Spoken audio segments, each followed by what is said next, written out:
2021, the first time a woman ever ran under 52 seconds in the 400-meter hurdles.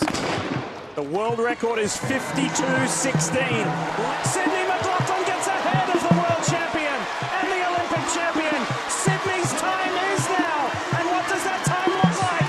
52.51.0. That's a new world record. In that race, 21-year-old Sydney McLaughlin had just destroyed the field, and with it the reigning world record holder Dalilah Muhammad. She had opened the door to show the world how a sub-52 400 hurdles is done, but she wouldn't stop there because just 7 weeks later she would do it again, this time at the Tokyo Olympics, clocking an astonishing 51.46 seconds. It was the fastest race in history, top to bottom. Dalilah Muhammad finished in 51.58, also under the old record, and Femke Bol ran 52.03. 3 of the 4 fastest times ever were clocked in that one race. By this point, Sydney McLaughlin was at the peak of her game. In 2021, she truly broke out, winning Olympic gold in Tokyo and shattering the world record twice. But in 2022, she would become unstoppable. That June, she broke her own world record yet again, for the 3rd time. And just 4 weeks later, in Eugene, Oregon, she went even further, breaking the 51-second barrier with an astonishing 50.68. In that race, she completely destroyed the field. The gap between her and second-place Femke Bol was well over 10 meters. Having such a margin in a 400-meter race is almost unreal, considering it's a short-distance event. A 10-meter gap between first and second is something only Sydney could pull off, especially when you remember that Femke Bol is the second-best 400-meter hurdler in history. What makes it even more mind-blowing is that Sydney's 50.68 would have been competitive, even in the flat 400 meters, against athletes without hurdles. It's clear that Sydney stands far and beyond, a class apart from every other athlete. Yeah, it was a great race, but I'll be honest, I'm so terrified to ever try to do that again. It was, it was the most pain I've ever felt in my life, 1000%. I had to just sit there and because I couldn't move, but I'm very grateful that it happened, and I wouldn't trade it for the world. If that race had been the most painful moment of her career up to that point, it was unimaginable that she would have to endure it once more. But this time, she pushed herself beyond the 50.68 mark. At the Paris 2024 Olympic final, Sydney broke the world record yet again, clocking an incredible 50.37. Nearly 6 meters ahead of what she had achieved in Eugene. Since then, only she and Femke Bol have ever run under 51 seconds in the 400-meter hurdles. Having proven time and again that she was untouchable, Sydney decided to transition to the 400-meter flat in 2025. It's very unlikely that her hurdles record will be challenged anytime soon. The only athlete who seemed capable of coming close was Femke Bol, but as of October 2025, Bol also announced her move to the 800-meter event. In many ways, both athletes made great choices. For Sydney, the 400-meter flat has already proven that the hard decision was worth it. She now stands as the most likely athlete to take down the 40-year-old world record held by Marita Koch. She has always been exceptional in the 400-meter hurdles, and that strength helped her make a seamless transition to the flat event. To me, Sydney is a complete all-round athlete. She's competed in the 100 meters, 200, 400, 400 hurdles, 4x400 relay, and even occasionally the 4x100 relay.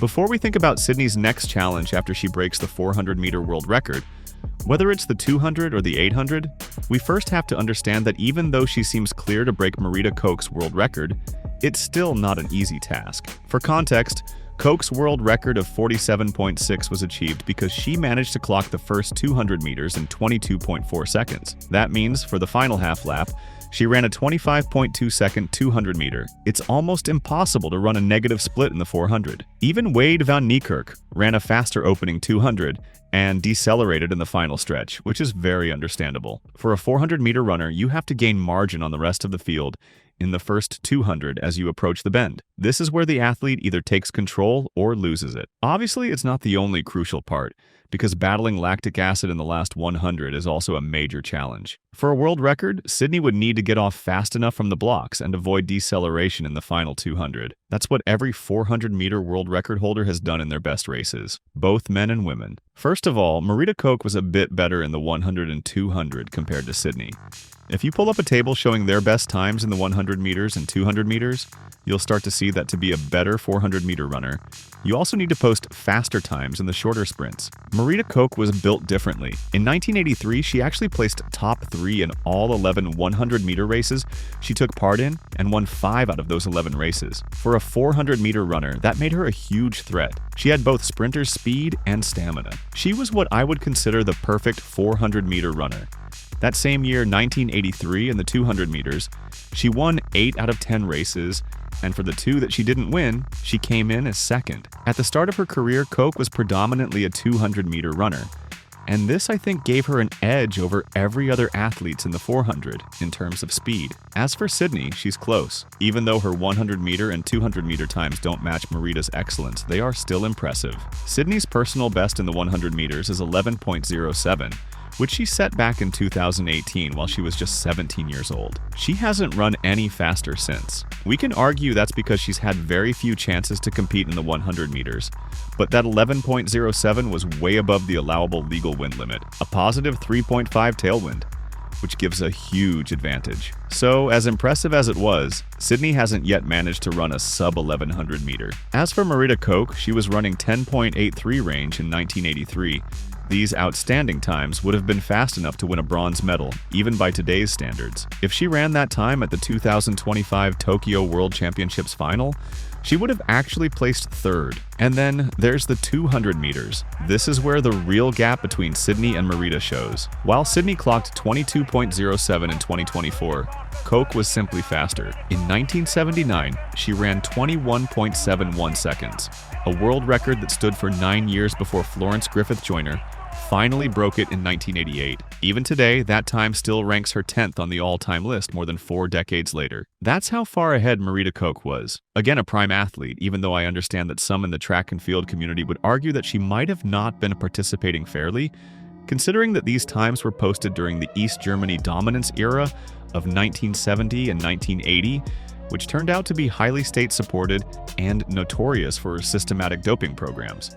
But as I've said time and again in my previous videos, it takes a special kind of doper to set a world record. You can't take a random athlete, pump some juice into them, and expect them to demolish a track record just because they have an advantage over the rest of the field. So, in as much as we take that context into account, we still have to give credit where it's due. Marita was a better overall athlete than Sydney in her prime. But time changes everything.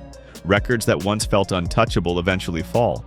And Sydney seems destined to be the one who does it in the 400. It's not a question of if, it's a question of when. Because trust me, the 400-meter flat world record is going down, and probably within the next 12 months. Sydney won't stop until she breaks that 40-year-old record because she has what it takes. As I watched her 400 meters in Tokyo, it's clear to me that Sydney is stronger than Marita in terms of stamina. She might not be as fast, but in the final 100 of the 400, Sydney pushes on harder, and she looks in greater shape finishing the race than Marita did when she set her 1983 world record. The stride shortening, but she's still strong, and Koch wins a new world record, 47.6.